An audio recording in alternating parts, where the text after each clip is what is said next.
Bonjour à tous et bienvenue à bord de Nagawika durant la Transat, la traversée de l'Atlantique. La Transat a pris seulement 12 jours entre le Cap-Vert et le Brésil. 12 jours où nous sommes seuls sur Nagawika avec autour de nous que l'océan à perte de vue. La vie à bord s'organise selon les quarts. De jour comme de nuit, chacun son tour, nous sommes responsables de Nagawika, de sa direction, de ses voiles. Nous vérifions si le vent est comme annoncé par la météo et nous surveillons l'horizon au cas où l'on rencontrerait un bateau. La journée, les différents membres de l'équipage se lèvent progressivement en fonction de leur quart et rejoignent les autres.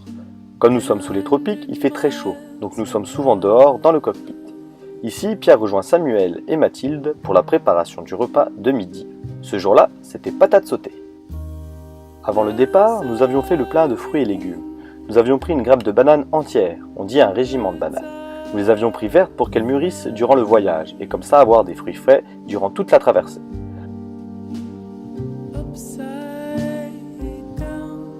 Car au milieu de l'Atlantique, pour manger comme pour tout, nous ne pouvons compter que sur nous. Comme par exemple, on ne peut pas aller à la boulangerie.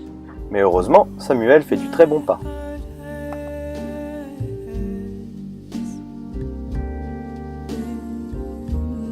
Comme nous sommes entourés de l'océan, il n'est pas facile de se repérer et de savoir si nous faisons bonne route. Les anciens marins utilisaient alors les étoiles et le soleil pour connaître leur position. Pour nous, c'est plus facile, nous nous repérons grâce à un GPS, comme une voiture, qui nous indique notre position, notre vitesse et notre direction. Ici, nous étions en train de passer l'équateur. 0 l'équateur. On a passé l'équateur, il est maintenant minuit 44, le 2 avril, et on est en direction de Saint-Louis pour le Brésil. Et nous sommes enfin dans l'hémisphère sud.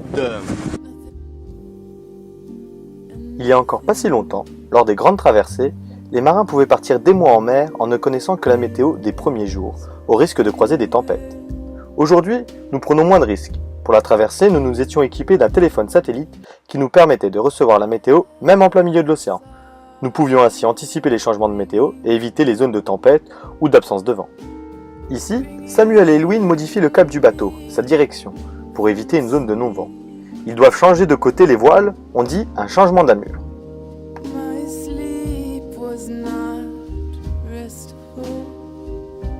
Pour nous aider dans les réglages des voiles, nous utilisons des winches. Ce sont des sortes de petits plots fixés au bateau.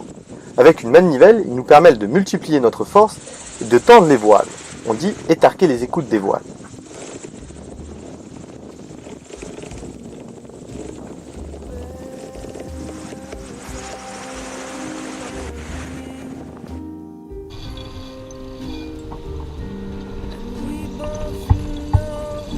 Nous nous déplaçons grâce à la force du vent qui appuie sur les voiles.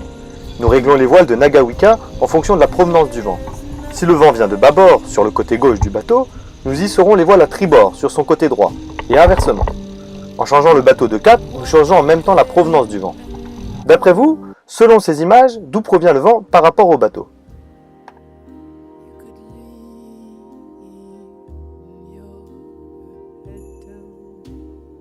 Il peut arriver qu'un changement d'amure soit plus compliqué qu'un autre, notamment quand une corde d'une voile, on dit une écoute, reste bloquée.